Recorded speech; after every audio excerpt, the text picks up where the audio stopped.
একদিন আমরা সবাই দুনিয়া ছেড়ে চলে যাব। হয়তো কোনো গভীর রাতে ঘুমের ঘোরে নিথর হয়ে যাব। আত্মীয় স্বজন শিয়রে সে কান্নায় ভেঙে পড়বে। কেউ গোসল করাবে, আবার কেউ কাফনে কাপড় পরিয়ে জানাজার জন্য প্রস্তুত করবে। সবশেষে কবরের মাটিতে শুয়ে দিয়ে সবাই একে একে বিদায় নেবে। তখন আমি থাকবো একা, আর আমার সঙ্গে কি থাকবে? সঙ্গে থাকবে শুধু আমার আমল।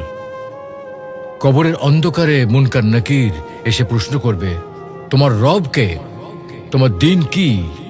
তোমার রসূল কে ছিলেন? এই প্রশ্নের উত্তর দিতে পারবো আমরা?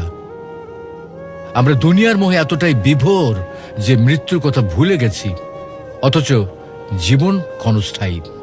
আজই সময়ে প্রস্তুতি নেওয়ার, নিয়মিত সালাত আদায়, আল্লাহকে স্মরণ এবং পাপ থেকে দূরে থাকা, আর এগুলি হচ্ছে আমাদের কবরের সঙ্গী। তো আসুন দুনিয়ার মোহ ছেড়ে আল্লাহর পথে ফিরে যাই। মৃত্যু সেই একাকী রাত আমাদের জন্য শান্তির রাত হোক।